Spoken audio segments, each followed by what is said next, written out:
Well, I hope you're ready for some unindoctrination because, ready or not, here it comes. We are very honored and privileged to have back with us today the man we affectionately call JLL. Of course, that is John Lamb Lash, and he is the world's, unquestioned, the world's foremost, greatest living Gnostic scholar, Gnostic researcher, and Gnostic teacher. He's also an author, and there's a very special edition of his classic book coming out in just a few weeks. Of course, I'm talking about Not in His Image. And without any further ado, let us welcome in the one, the only, the worldwide treasure, Mr. John Lamb Lash. Nice to meet you, or see you again, John. Likewise, Jeffrey, I consider it always a privilege to be in the same place at the same time with a brother in heresy. That's how I regard you. Absolutely, 100%. There's not enough of us. John, tell us about the special edition of Not in His Image that's coming out. Publication date is September 18th. You can pre-order it now, either from Chelsea Green Publishing in the U.S. I prefer that. I get a little more when you order it from my publisher, or of course through Amazon and other channels. Now, this is the 15th anniversary edition. It's the same book with the same message, the same impact, which appears to have been considerable on the lives of many people over the last 15 years. But I have modified certain key passages, and I've put in a new material here and there.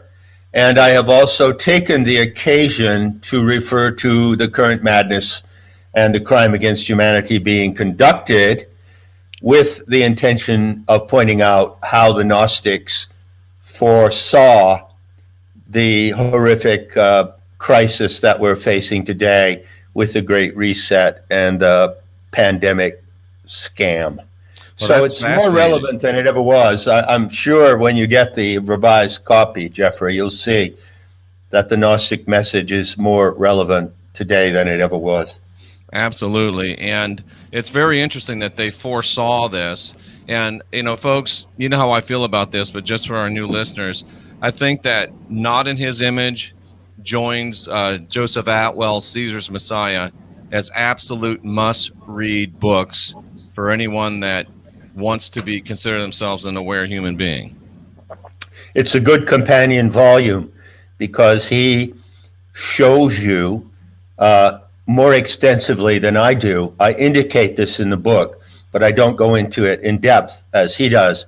But he shows you how the New Testament was written and who wrote it and why and what were their ulterior motives. And it's brilliant to know that so that you don't fall for the con of thinking that the New Testament is just it's scripture and therefore it is, you know, the revealed word of God. It's anything but.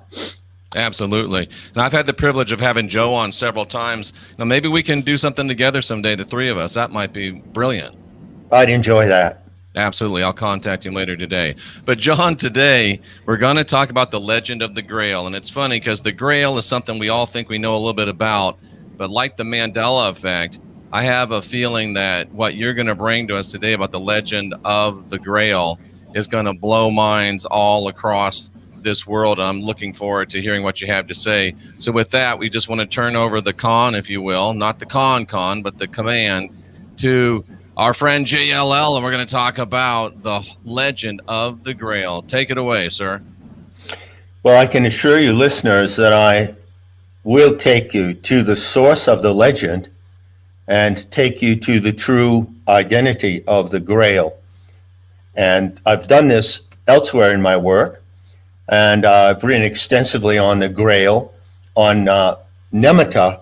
And by the way, anyone can go to Nemata right off the internet. You don't even have to subscribe as a visitor, non-paying visitor, and go to the course entitled Grail Studies and read that course landing page, which is an excellent orientation to this tremendously sublime and important subject So I will start by warning you off some things.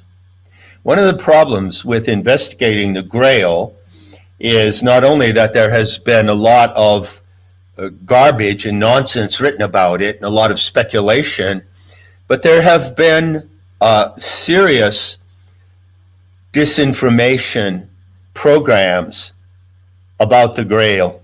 And unfortunately, if you start out of the blue to investigate it, very often you get off on one of these trails. So I'd like to warn the listeners in 3 instances about these trails very rapidly. And then we'll go on the true path to the Grail. Excellent. First of all, there's a book published in 1972 by Trevor Ravenscroft, and it's called The Spear of Destiny. Now, this is a very sensational book, created a huge controversy at the time, especially in the company of anthroposophy among Steiner's group and his movement. So this book is what I call pulp occultism. And you were no stranger to Steiner's movement, correct? Not at all. I was in the heart of Steiner's movement for almost 20 years. Mm-hmm. I never joined the movement. I was an infiltrator, but I did meet key people, and I did get to cover just about everything that Rudolf Steiner ever wrote or spoke in his lectures. So when this book came out, it was a big scandal among the anthropops, as we call them. And I'll tell you what's wrong with this book. Many things. But it claims that Adolf Hitler was obsessed with this object called the Spear of Destiny, which was in and still is, I think, in a museum in Vienna. And the story goes that the Spear of Destiny was the end, the tip of the spear, not the wooden shaft, was what remained of the spear with which the centurion Longinus pierced the side of Jesus on Golgotha at the crucifixion. That's the whole backstory.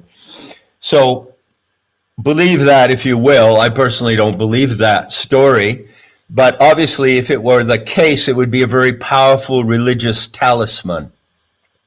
And so Ravenscroft weaves a story about the Grail, and the big problem with it is that he makes Rudolf Steiner the hero of the Grail wisdom, and he makes Adolf Hitler and the Nazis the enemies of the Grail wisdom, who, in fact, Ravenscroft says, attempted to assassinate Steiner in a train station in Munich.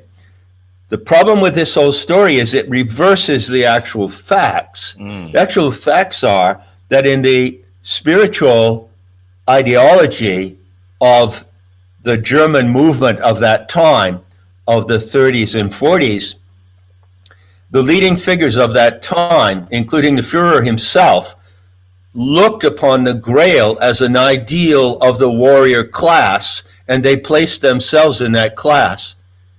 That's the true story, which has evidence behind it. But Ravenscroft turned it around and made those Germans, those evil Germans, the enemies of the Grail. Don't go down that track. Second book that came out was another huge scandal. In 1982, 10 years later, 3 British authors, including Michael Bagent, whom I knew in London, and I spoke with him on several occasions, he's a Mason, wrote a book called Holy Blood, Holy Grail. Mm-hmm. Now, in this book, they created another false trail of disinformation. The book claims that the true significance of the Grail is based on a pun in Old French.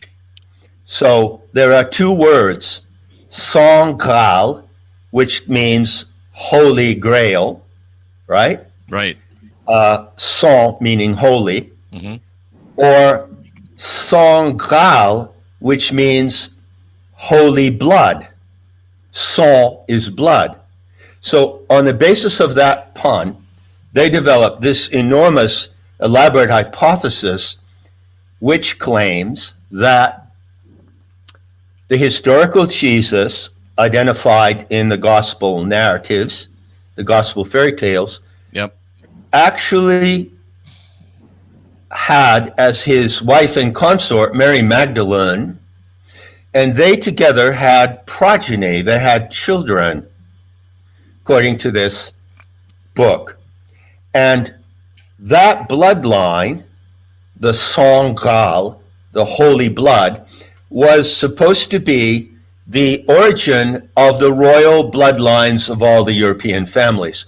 So what you find in Holy Blood, Holy Grail is actually an argument for the reestablishment of monarchy and sacred kingship in Europe based on a primal pair of parents, Jesus and Magdalene.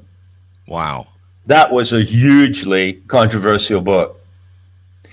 Well, everyone knows about the third book that I'm going to mention, which is the Da Vinci Code, Yep. which came out in 2006.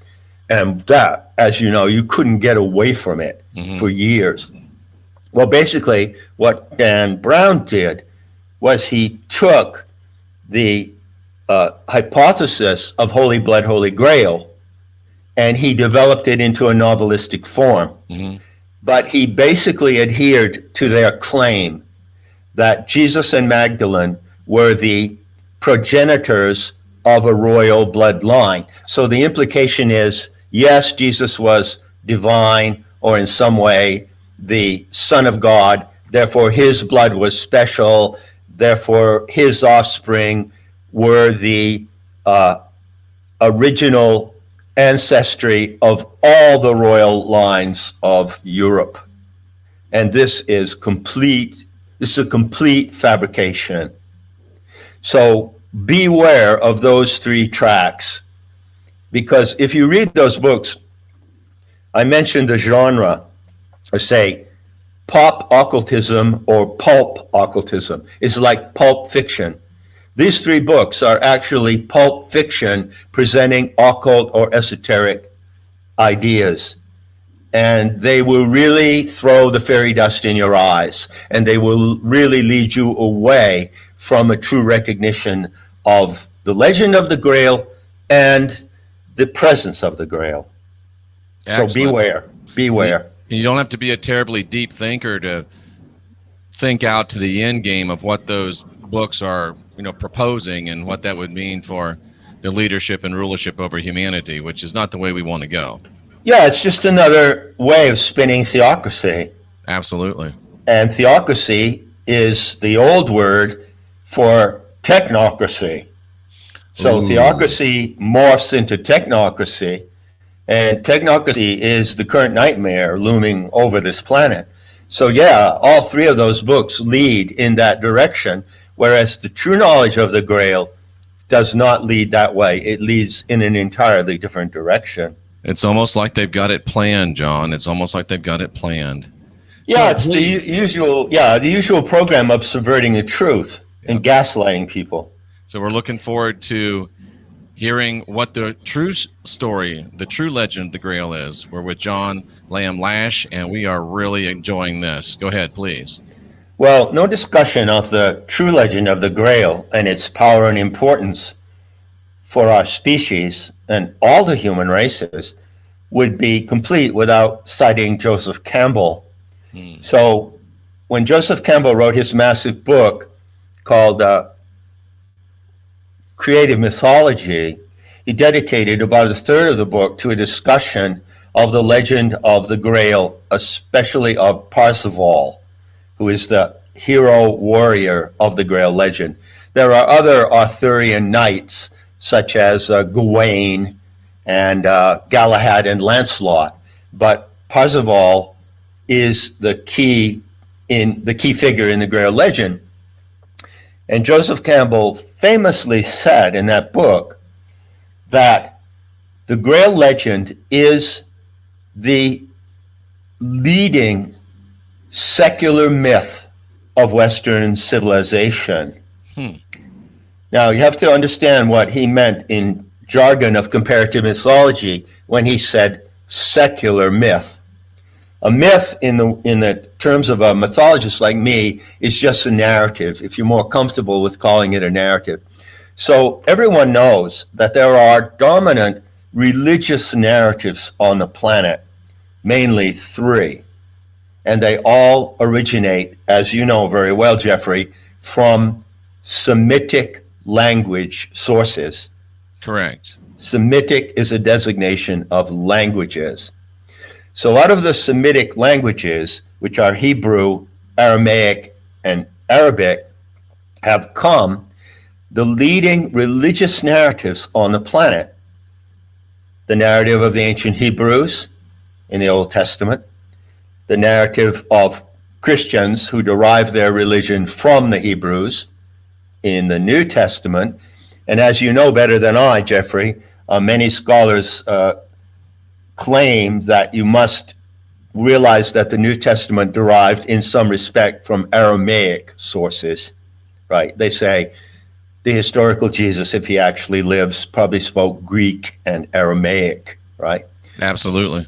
And then the third dominant historical religious narrative is, of course, of Islam.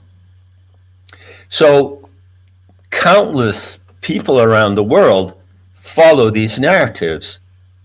Whoever adheres to these religious ideologies, Judaism, Christianity, and Islam, are following the narratives of those ideologies. Joseph Campbell said, wait, there is another story on the block. And that story is a secular narrative. In other words, it's not religious. It comes out of the life of the people. It doesn't come, is not handed down to us by bearded men, patriarchs, right? Right. And he pointed out, rightly so, that the power and magnitude of the Grail legend is unparalleled because it is a sacred narrative. Even though it is secular, it is also sacred because it talks about power and our connection to the divine. And it ultimately can be as great or greater than these three religious narratives. Fascinating. Powerful one. And in my opinion, it certainly is. It certainly is greater. But you have to know the story. You have to learn it by heart. So now I'll take you into the territory of scholars. And I'll point out that if you were to investigate the leading scholars who write about the Grail, and there are many, you'll find that you immediately come to a fork in the road. You stand before a fork in the road. So there are two schools of Grail scholarship. One of them maintains that the Grail is a relic. And in fact, it is identified literally with the cup, right, with which Joseph of Arimathea collected the blood from Jesus on Golgotha. And it's also said that that was the same cup that was used in the Last Supper on Maundy Thursday, 2 days before the crucifixion, in order to serve the Mass in the upper room on Maundy Thursday. So there's a group of scholars that if you follow them, they will insist that that is what the Grail is. In other words, it is a religious relic, like a crucifix, or like the spear of destiny of Longinus, right? Right. Now they base that theory on one single document mainly. And it so happens that I have had the good fortune to actually hold this document in my hands.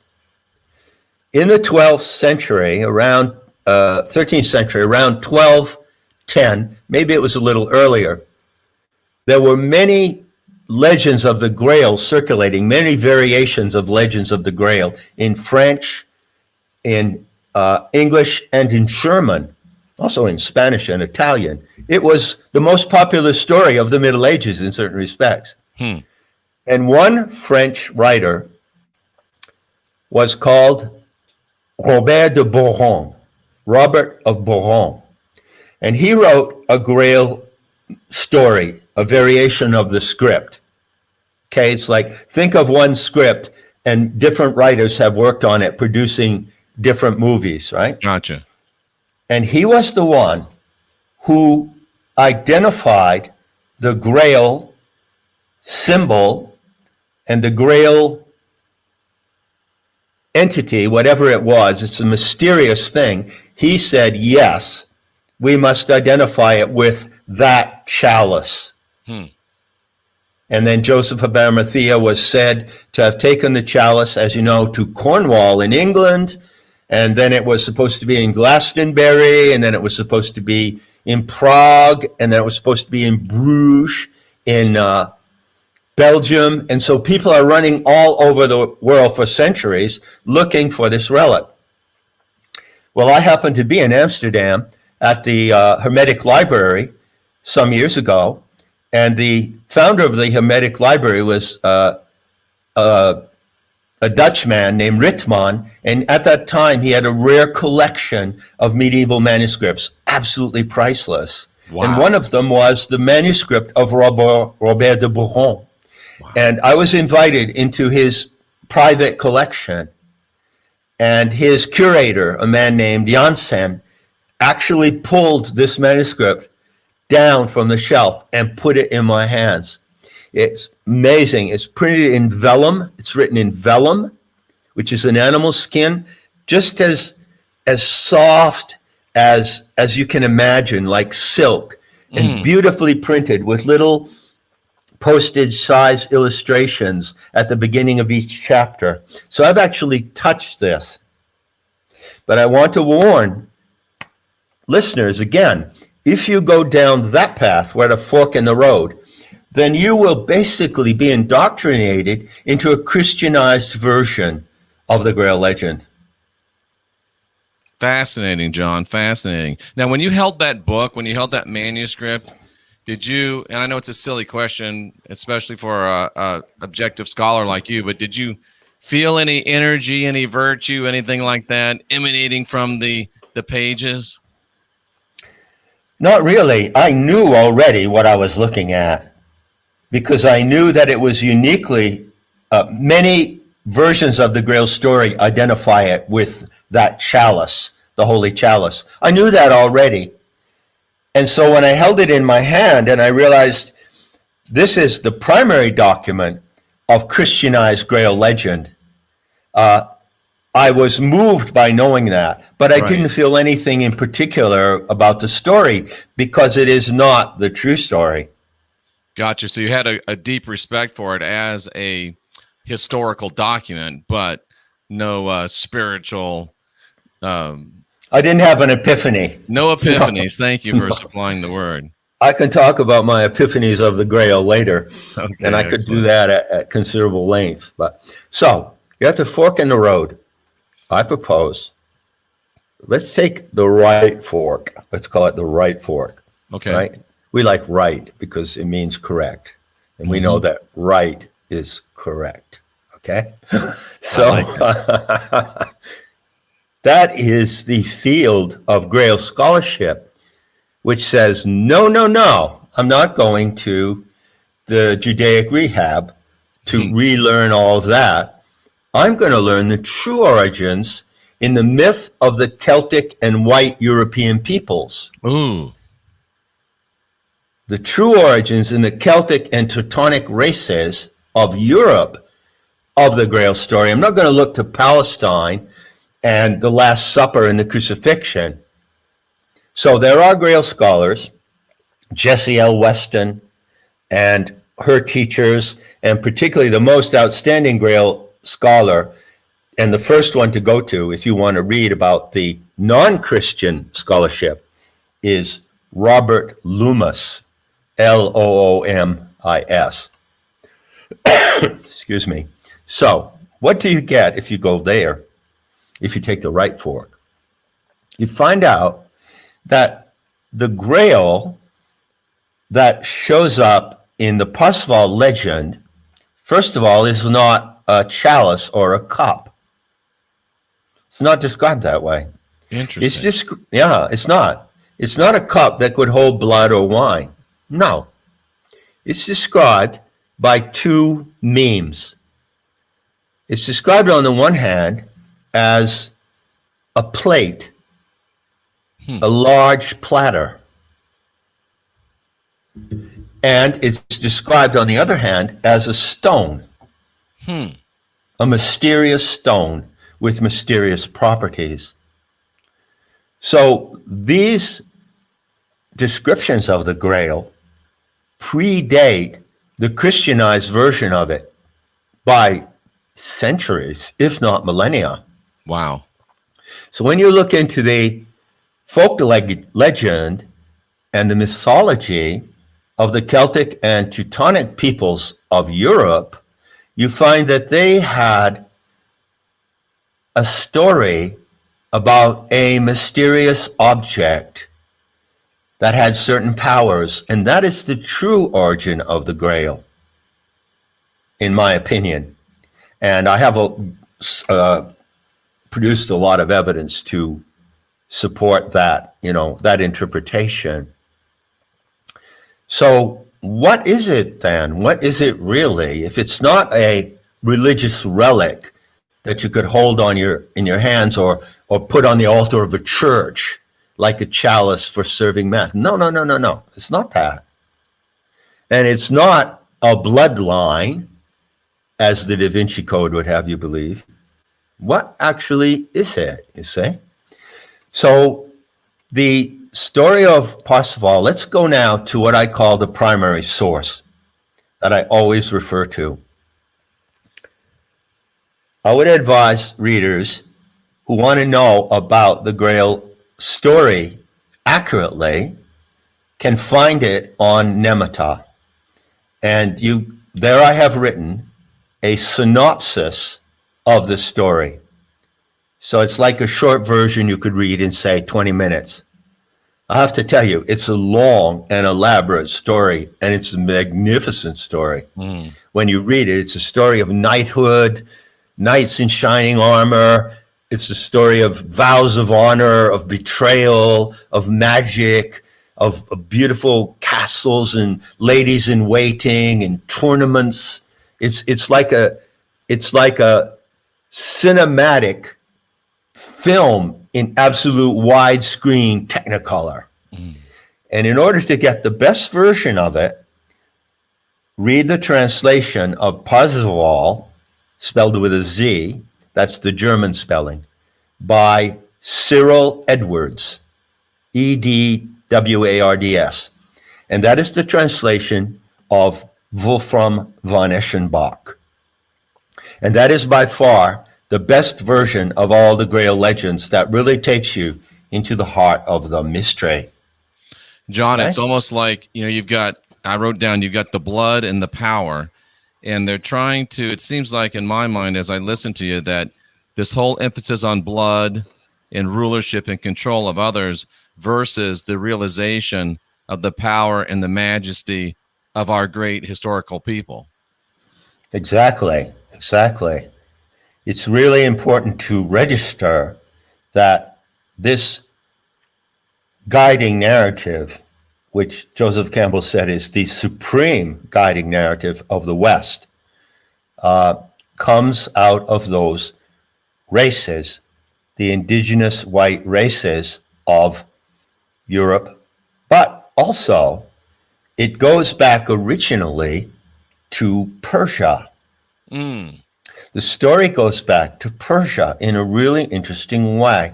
And I hope I can explain this in a user-friendly way, because this is what I'm going to try to tell you now is one of the most fascinating things about the Grail legend.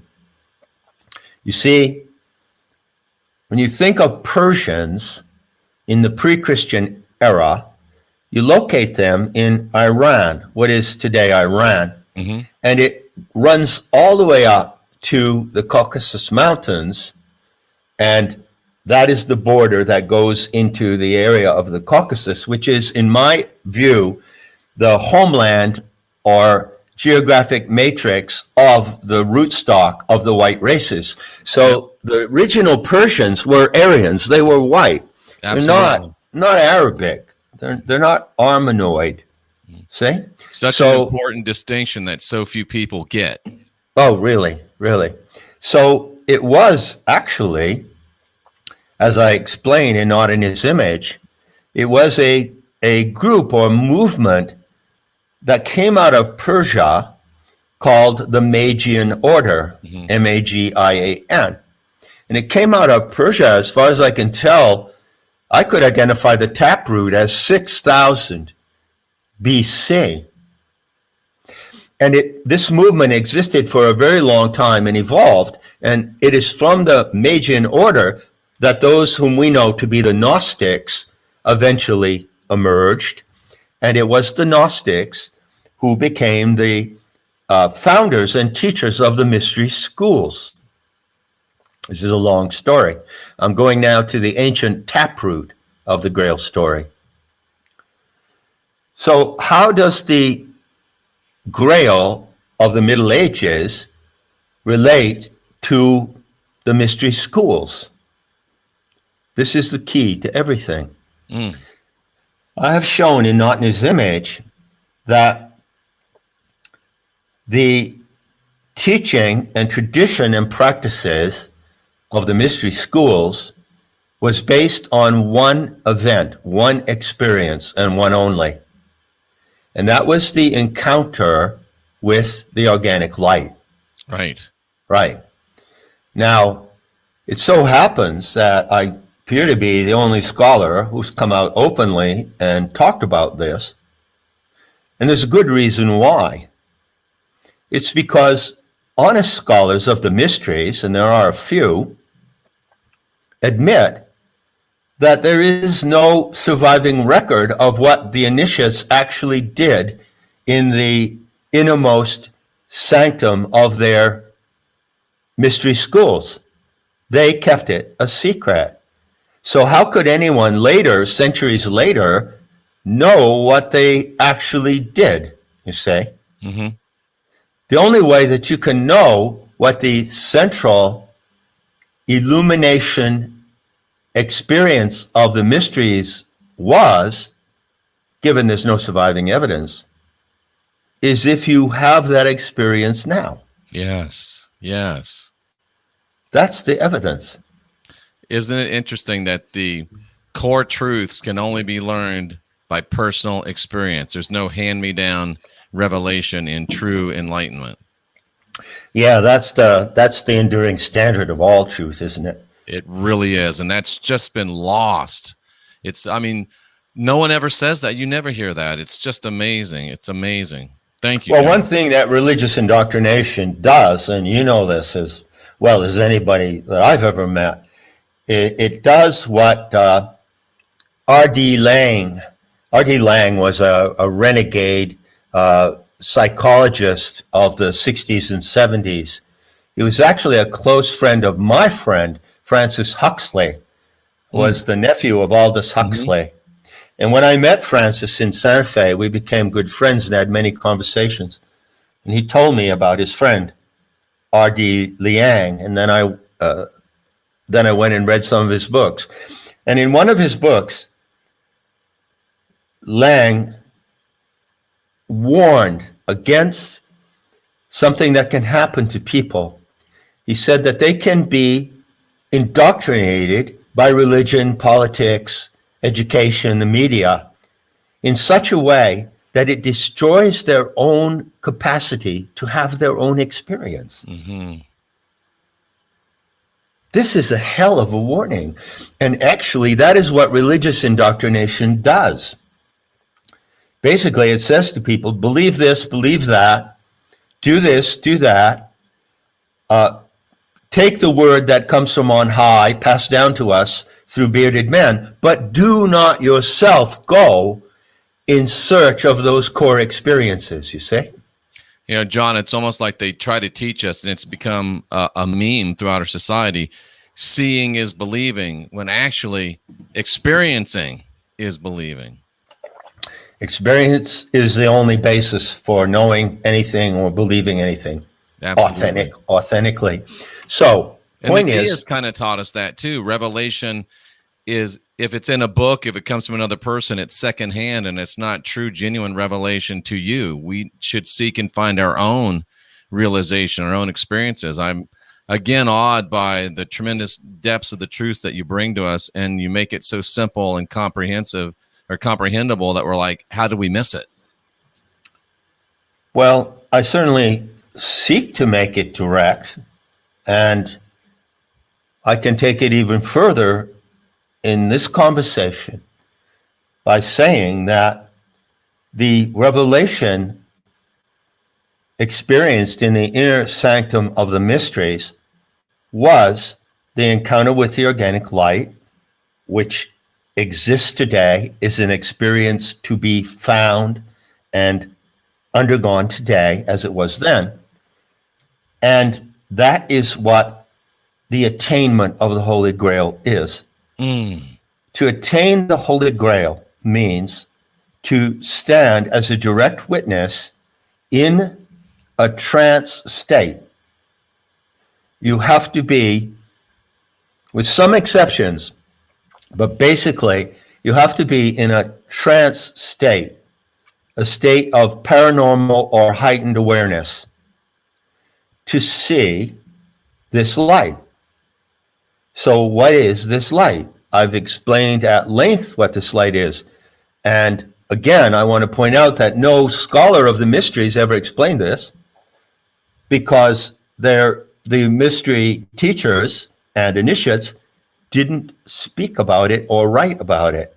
It was so sacred that it was only passed on from one individual to another in direct experience. And John, if you think about it, of all of the secret orders and all of the mystery schools, that's the only one that I'm aware of that has truly continued to be secretive. And it speaks to me of the genuineness of what you're saying, that it has retained. It's so sacred, it's so moving, it's so genuine that people they would gladly die, as many have, rather than reveal it. That speaks to true, genuine reality to me. Totally. And I might add that I don't like the word secrecy. And as you know, and as JFK said, a month or so before they killed him, we are under attack by secret organizations, and secrecy is anathema to a free society. See, I don't like the word secrecy. The Jesuits are secret. The Zadokim are secret. The CIA, they're all secret. But their purpose of their secrecy is to control and manipulate people. Whereas the secrecy of the mysteries was to protect this sacred experience so that each individual who came to it in their time would have it in its purity and sanctity.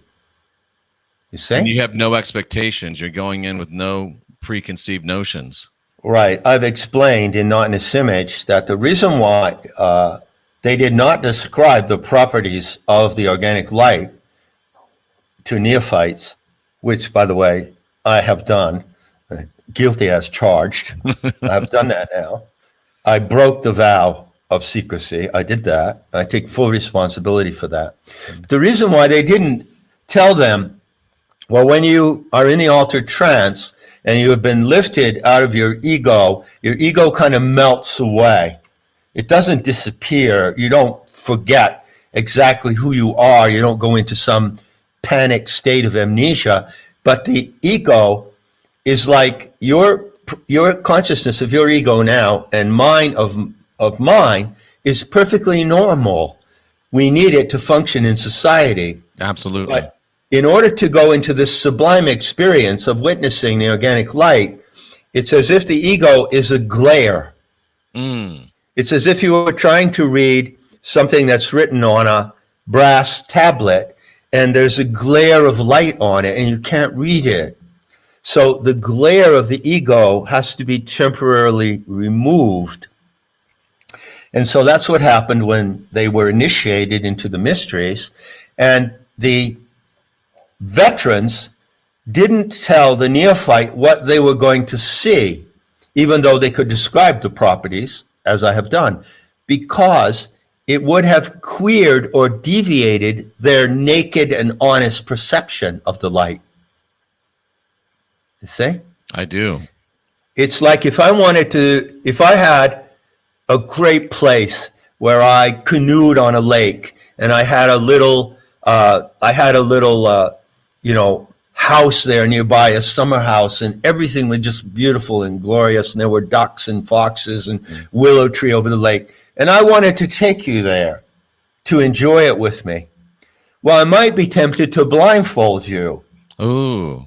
You see, and I wouldn't tell you anything in advance, because then when the blindfold was taken off, when the ego was removed, because I hadn't told you anything about this exquisite magical setting, it would impact you with its full power. See? Very well done. I think that's a very good analogy for why they preserved and protected the encounter with the organic light.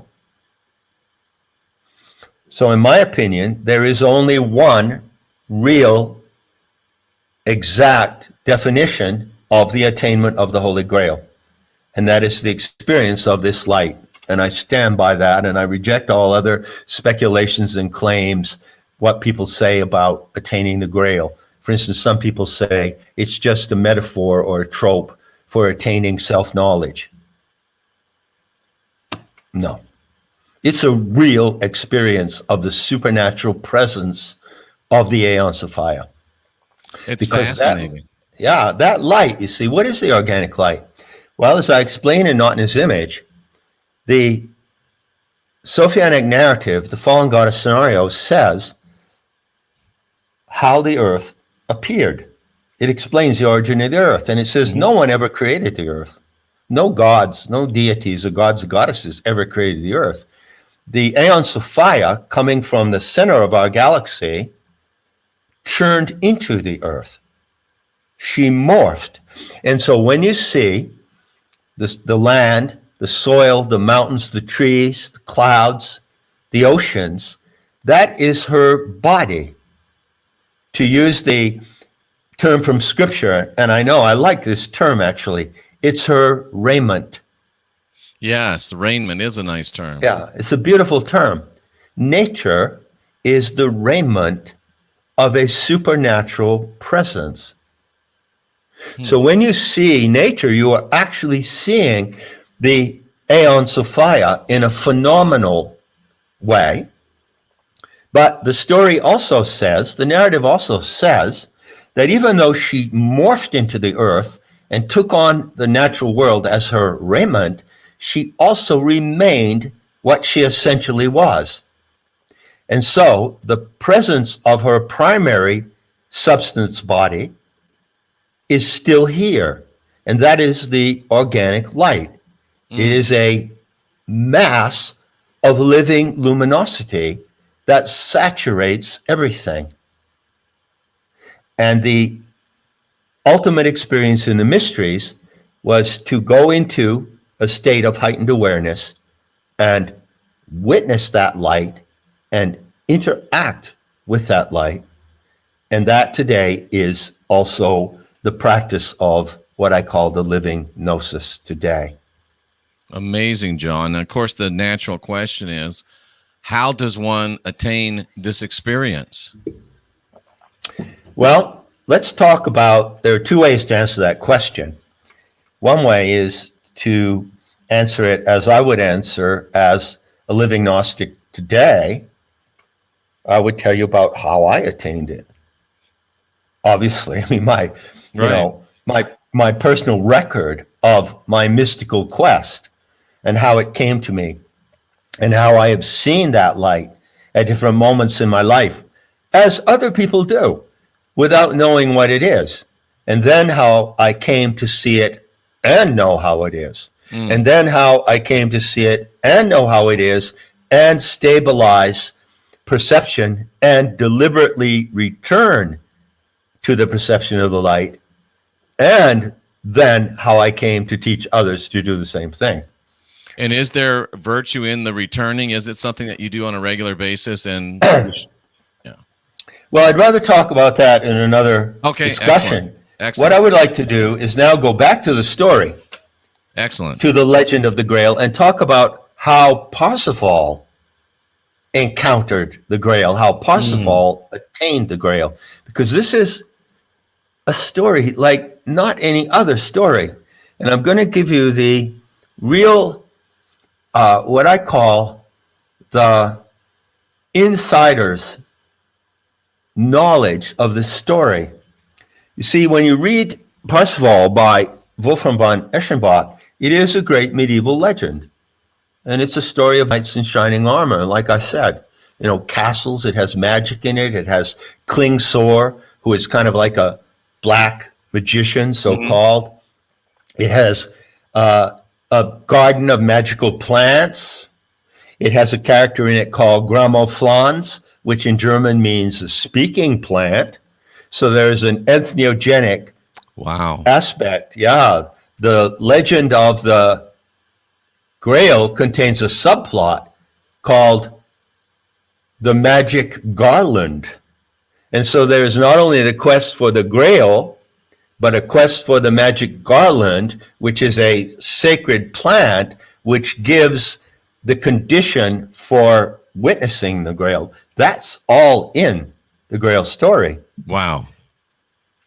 So it's a great medieval legend, but what I want to bring us around to, because this is great pleasure for me, is to describe or to ask the question, well, it's possible that this Grail legend in many versions is just a fictionalization of things that actually happened during the Middle Ages, There were the court of King Arthur. There were these groups of knights around Europe and all the way from Norway down into Spain. So you could say, wouldn't the Grail legend of Parsifal just be, kind of an outcome of a collection of all those stories told over and over again orally, and then eventually written down into kind of a master text? That would make sense. You could explain the Grail legend in that way. But, however, there's one thing that you cannot explain in that way, and that is the three conditions. Nobody has been able to explain where the three conditions come from. So the story says, and you can read this in my synopsis, if you don't want to go and read the whole book by Cyril Edwards. The story says that somewhere, somehow, there was a manuscript discovered in Toledo in Spain. And a Frenchman discovered this manuscript. And his name was Quiot. And he carried it back to, France, and it was circulated among some elite people, the writers of that time, the minstrels and the writers. And that document that he found in a Persian manuscript in Toledo contained something that is the key to the whole Grail story. But what did it contain? Well, obviously, a Persian manuscript derived from maybe centuries old, coming out of Persia, is not going to tell the story of a German medieval knight. Probably not. Right. So, some people make the mistake of thinking, the story of Parsifal, his adventures with fair damsels in distress, and there's quite a number of those, by the way, and they're quite dicey and delicious, by the way. All his adventures, they all came from this Persian manuscript that was found in Toledo. Well, that's not possible. Well, what did come from that manuscript? What came from that is the plot of the three conditions. So that manuscript, which does not survive, as far as I know, no scholar has ever found it, was incorporated into the Grail story, but it actually comes from Persia. It goes all the way back to the mystery schools. So someone in the mystery schools created this plot, and the plot states that if there is to be in the future, after the mysteries have been destroyed, and the mystery schools and our tradition of encountering the organic light exists no more, if it is to be recovered in the future, then it must be recovered by a young, naive knight. He must be young, he must be naive, but he must be a warrior and a fighter. And he must recover the Grail according to 3 conditions. The first condition is he must be the son of a widow. Isn't that interesting? Very interesting. He must be the son of a widow. That screams back to the Freemason lore. That's right. The Freemasons ripped off that theme and They did. played it and spun it into their game. Yep. So the first condition, remember. It was also the last words of Joseph Smith, by the way. Someone help this poor widow's son. But anyway. Well, yes, he was poor widow's son, but he was not Parzival by any means. No. So try to figure this. This is not easy when you first encounter it to get this. Someone who knew the secret of the mysteries in Persia, probably at the time that the mysteries were destroyed, around the time of Hypatia, when my book opens, decided that they looked into the future and they said, well, this treasure of the Grail of the organic light cannot be lost. And so how is it going to be recovered in the future? And they scripted the recovery of it for the future. I mean, it's really interesting how this happened. So they said there would be 3 conditions. First was that he must be the son of a widow. The second condition was, as he wandered around the Europe of that time, in whatever setting he emerged, and he did emerge, actually the historical figure corresponding to Parzival probably lived in the 10th century. Okay? He would find his way to the Grail castle by accident without knowing how to get there. Wow. That was the second condition. So what is the Grail castle? Well, the Grail castle in this plot represents the places in Europe, those places where the initiates fled from the mystery schools and sought refuge in the West. So there were Grail castles in Wales, where Parzival was born, by the way, in northern Wales. There were Grail castles in Spain, in France, in Germany, and these were the places where the refugees from the mystery schools who still carried the ritual of beholding the organic light were protected, and they lived apart from the world. Okay? And they had the knowledge, they had the Grail. They had the way, the method to see the Grail. And so the second condition was that the young knight would actually stumble upon one of these places. No one could tell him that it was the Grail castle. No one could tell him how to go there or what he was supposed to find there. Isn't that interesting? It's fascinating. And then comes the third condition. When he appeared at the Grail castle, and this scene is described, it's totally psychedelic. Totally psychedelic. He shows up at the Grail castle by accident, not actually knowing where he is. And he's this naive young knight who just entered the circle of the round table, and he's not used to being among these sophisticated people and these veteran warriors. So he's kind of awkwardly sitting in on this scene. And there is a display of the organic light in the Grail castle, described brilliantly in the book by Wolfram von Eschenbach. And he sees this light. It's revealed to him, and the others see it, but they know what it is, and he doesn't. And this is the third condition. The third condition is that the other people who are present, they're called the company of the Grail, cannot coach him, cannot clue him, and cannot advise him on what he is seeing, nor can they tell him what he should do when he beholds this miraculous living light. Fascinating. I mean, this is really fascinating. So if you understand is those, true enlightenment, true self-realization.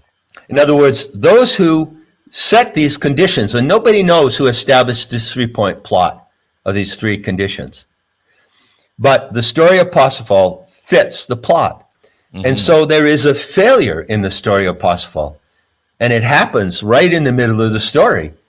The knight, the young knight who is destined to attain the Grail, on the first encounter with the Grail, he blows it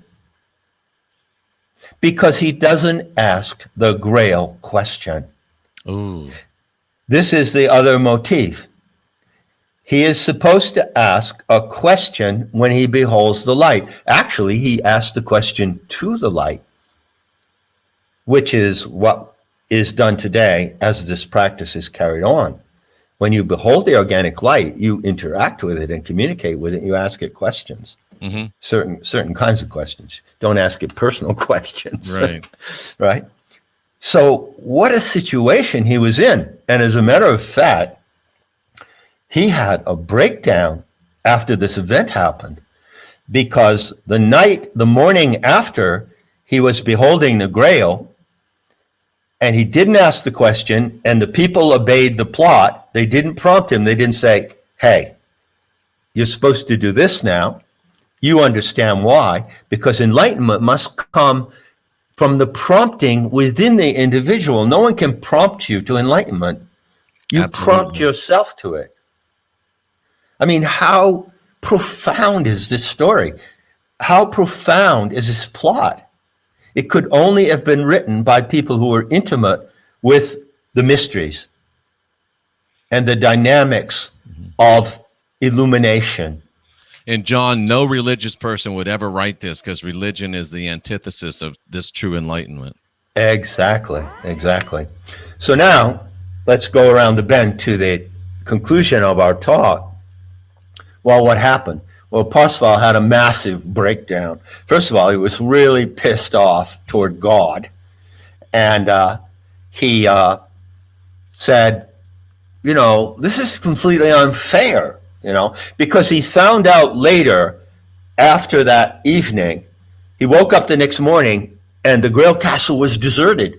Wow. There was nobody around, and it was cold and windy and deserted. It was like suddenly he's completely abandoned. He's lost. He doesn't know what happened to him. He doesn't know what he did wrong.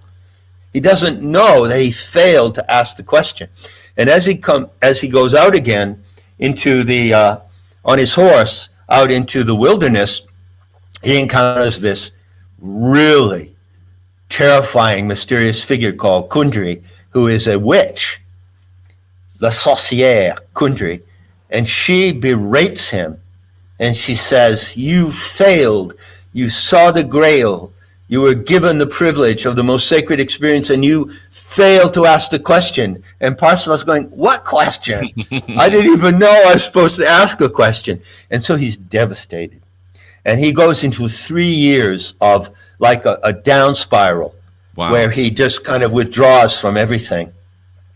And then the story goes on and develops until he meets someone who is called Trevisan. And Trevisan is actually a member of the family of the Grail. And it is actually he spends some time in retreat with this monk, Trevisan. And Trevisan starts to tell him this story about, at one time a few years ago, something really happened that was really serious. The company of the Grail received this young knight. Interesting. And everyone knew that he was predestined to attain the Grail, and they revealed the Grail to him, and he failed. And Parsifal's going, wait a minute. That was me. This is called the recognition moment.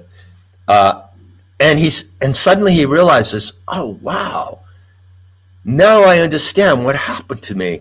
And so the remaining part of the story, the resolution of the story of the legend of the Grail, is that Parsifal goes through a number of various adventures, but eventually he finds his way back to the Grail castle, intentionally this time, and he meets the wounded Grail king. This is another motif in the story. And as a young knight, he kneels before the wounded Grail king, who is the guardian of the mystery of the Grail, and he asks the question. And then he receives the revelation of the organic light as he was originally intended to be, and that is the attainment of the Grail. That's how the story ends. Yeah, it's absolutely astounding story. But there is, in my opinion, and scholars like Loomis also confirm this.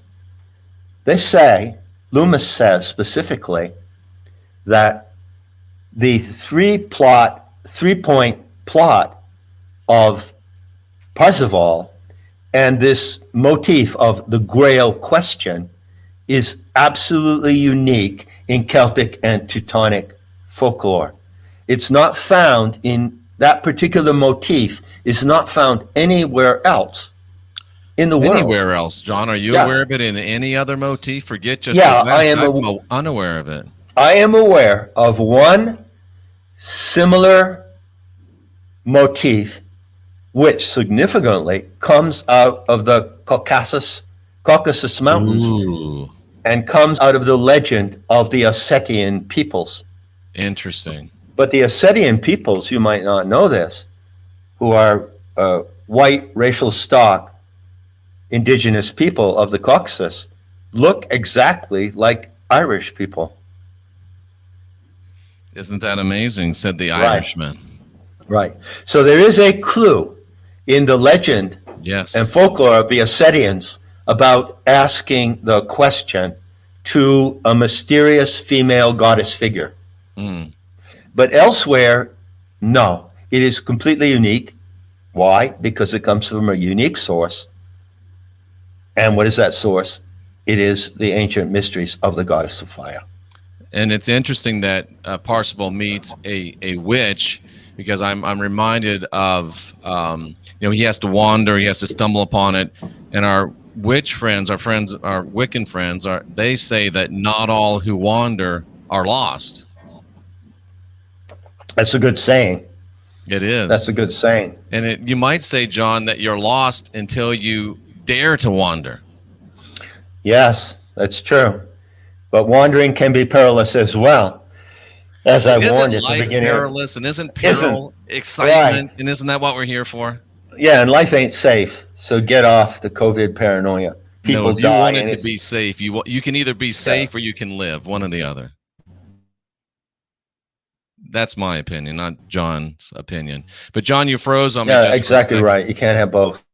You can't. And people die, not a tragedy. John, every time we talk, I say, wow, that's the greatest discussion I've ever had with John. And then we have another one, and it's even better. You continue to amaze me, my friend. And I know it sounds like I'm blowing smoke up your skirt. It's not that you'd ever wear one, but you are a real treasure. And it's very nice to see a man with your background to still be able to be very humble and serving, a little bit irascible, but we like that about you. Yeah, well, I can be insufferable, and I enjoy it. Absolutely. And I'm really a friendly guy until I'm not. Yeah, until I'm not. Right. And you don't even remember the first time that you and I encountered each other. You were rather gruff with me, but it all worked out the way it was supposed to work. Well, I take your compliment to heart, and I will add that what I can deliver, what I express, of course it comes from me and all that I've ever done, so what? But it's really what you're really seeing coming from me is the nature of the originality and novelty of the Gnostic way. Absolutely. It is a mother lode of originality and beauty. Mhm. And it And should not be anyone, easily attained. You should have to jump through some hoops and climb over some fences and show some perseverance. everyone puts in their own kind of work. But when we come together in the unity of this gnosis today, we can all express ourselves with originality and novelty and the talent that is due and given to each of us to have, you see. That's how I view it. Absolutely. John, it's been a tremendous privilege and honor. Thank you so much for sharing this with us. And when things calm down after the release of the 15th anniversary of Not in His Image, I look forward to having another discussion with you on another fascinating topic. Most certainly, you're my favorite juvenile delinquent. And since I'm quite a juvenile adolescent troublemaker myself, we get along well. Look forward to the next time, Jeffrey. Well, John, we have to grow older, but we don't have to grow up, do we? Never. No. Thank you, my friend. It's been an honor and a privilege, and we'll talk to you again real soon. Best to you and yours with the release of the book, and it's going to be a lovely experience for us all, and we're looking forward to the next time. Take care. Cheers. John Lamb Lash, ladies and gentlemen. In my opinion, there's none better. I'm Jeffrey Daugherty, the Christian whistleblower. Thank you so much for being with us. We'll talk to you again real soon.